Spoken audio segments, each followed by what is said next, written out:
factory. Now, when I was a kitten, I envisioned the future with flying cars and robot maids. I mean, I guess we have Roombas now, and whatever it is Elon Musk made, that's probably going to crash into an asteroid belt anyway. But let's just be honest.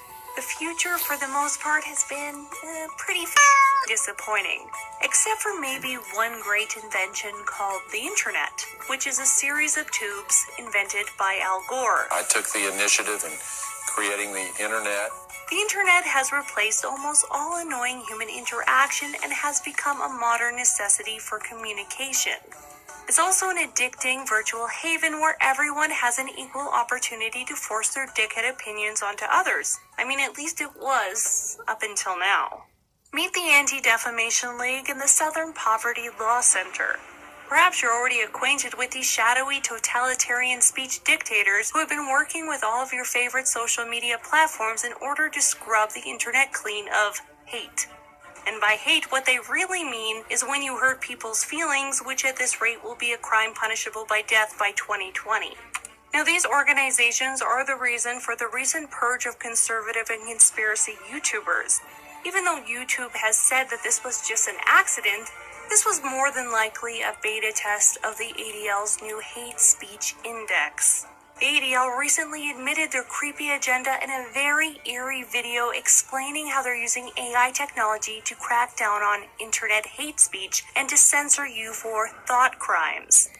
But don't worry, thanks to the reassuring soft piano music, it somehow makes you feel okay that they're monitoring and filtering your every word like an Orwellian nightmare. ADL and the University of California at Berkeley's D-Lab have been working to develop a new approach to tackle online hate using the latest methods. So basically, we built these Antifa bots to scan through your shit and determine if you're Hitler. And to use that information to address the problem. By combining artificial intelligence and machine learning with social science, the online hate index will ultimately uncover and identify trends and patterns in hate speech across different platforms. By problem, she's talking about you and myself, and you're not allowed to say any of those words in those colorful bubbles anymore, like Jew, or women, or old white people, because racists use words, and therefore words are racist. Sorry, bigots. We've just completed our first phase of research, and we found that the machine learning model identified hate speech accurately between 78 and 85% of the time. Now, if that AI were a high school student, it would have a 2.7 GPA and would only be able to get into community college. But don't look at those huge margins of error. Just let our substandard AI decide what thoughts of yours it should erase based on how many times you said the word old. Get over it, you dirty ageist. In the next phase of our project, we will look at specific targeted populations in a more detailed manner. In the next phase of our project, we'll send a drone to your house to euthanize you with coconut-scented knockout gas. If you don't do anything wrong, you have nothing to fear. We're here to protect you from yourself. So stay where you are, Nazi. The drone is on its way. We believe the online hate index will help tech companies better understand the extent of hateful content on their platforms by creating community-based definitions of hate speech.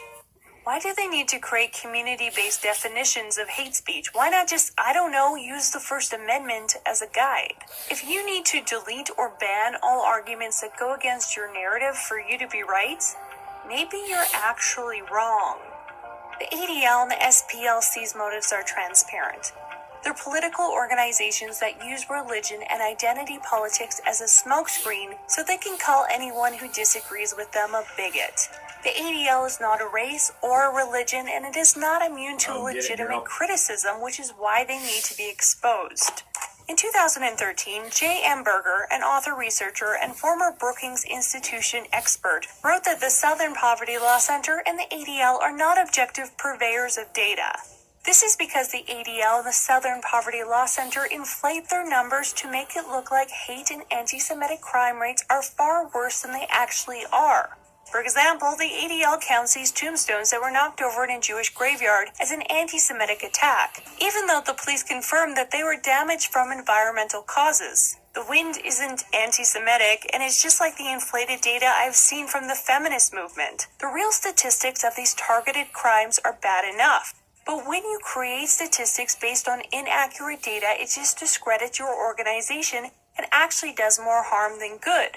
For another example of this, the ADL CEO Jonathan Greenblatt, who was a special assistant to Barack Obama, just last week commented on the more than 150 bomb threats from last year made to Jewish community centers, schools, and the ADL themselves by stating, "Make no mistake, these threats were an act of anti-Semitism and deserve to be treated as a hate crime." Yeah, so the ADL, which is headquartered in Manhattan, got a bomb threat this morning, very similar to the bomb threats that have come in, as you said, to 70 some odd Jewish community centers in 27 states over the past 2 months. It's a frightening moment and it reminds us that the haters and the bigots, they hide in the shadows like cowards, and they seek to terrorize us because of our faith. The ADL used these numbers to boast that there was a massive surge of anti-Semitic crime in 2017. But what Mr. Greenblatt fails to mention is that those bomb threats were going to be done by an American-Israeli Jewish teenager named Michael Kadar. To me, not stating that fact is dishonest. Jonathan Greenblatt also has a big liberal bias that showed when he expressed his support for CNN blackmailing a Reddit user who posted a meme they didn't like. Jonathan Greenblatt and other ADL executives have also made comments about their dislike for President Trump. I don't think it's a coincidence that the channels affected by the YouTube purge were largely conservative. And I think it's important to call out organizations that try to infringe on our free speech, especially when their histories are riddled with corruption. The ADL is now policing our morality online, but who is policing theirs? The ADL's very inception in 1913 was based on a murder and rape case involving Leo Frank, the Atlanta president of the Jewish B'nai B'rith. Leo Frank was unanimously found guilty for the strangling and raping of his 13-year-old employee named Mary Fagan. The B'nai B'rith called this a case of anti-Semitism and formed the ADL to stop Jewish hate crimes. From my research into this very interesting case, I believe that Leo Frank is guilty, but to this day the ADL declares that Leo Frank was innocent. Of course the ADL has to push this narrative though, because if Leo was guilty, it means their organization was founded on a convicted pedophile, rapist, and murderer. But let's fast forward to 1993 when the ADL was busted for a grotesque rap sheet of covert activities, including espionage, illegal surveillance, theft, and the treasonous sale of classified information to a foreign government. The ADL was working with a former San Francisco police officer and former CIA agent named Tom Girard, and also an FBI informant named Roy Bullock, who had spied for the ADL for 32 years.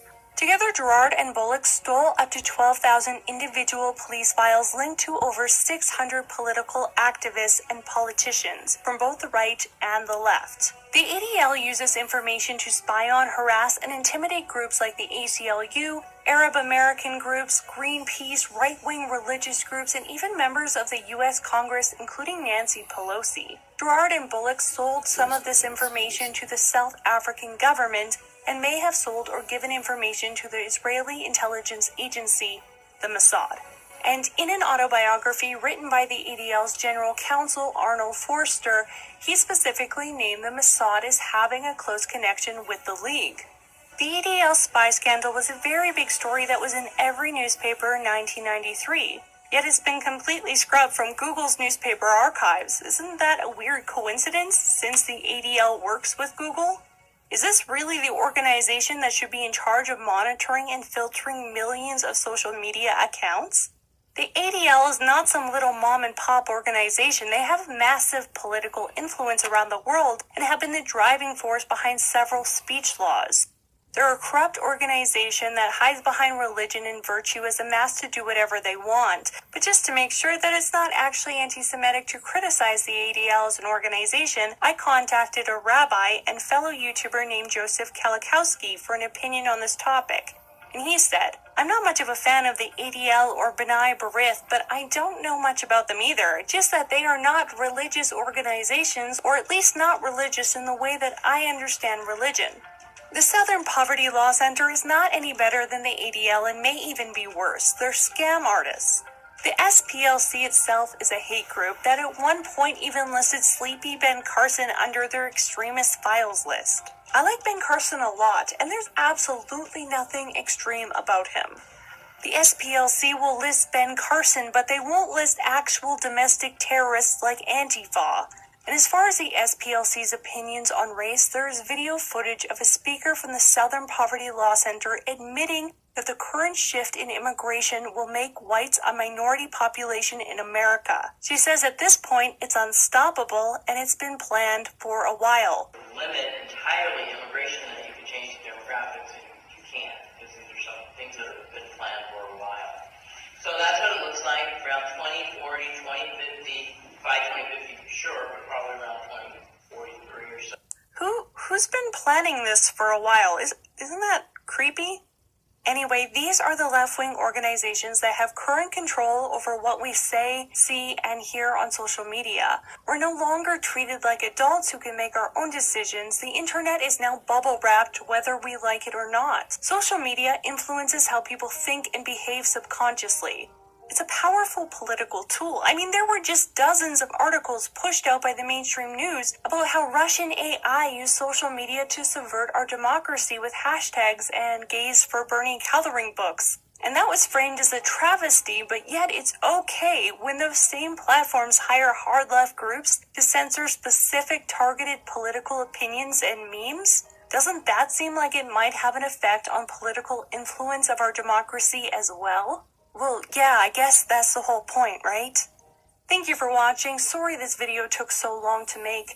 And I want to give a special thanks to Rabbi Joseph Kalikowski, and I will link one of his YouTube videos in the description. I've contacted the ADL, I've contacted the FCC about this. I'm waiting to hear back, but let me know in the comments what you think can be done about this. I have a backup channel on BitChute. There's a link in the description to that.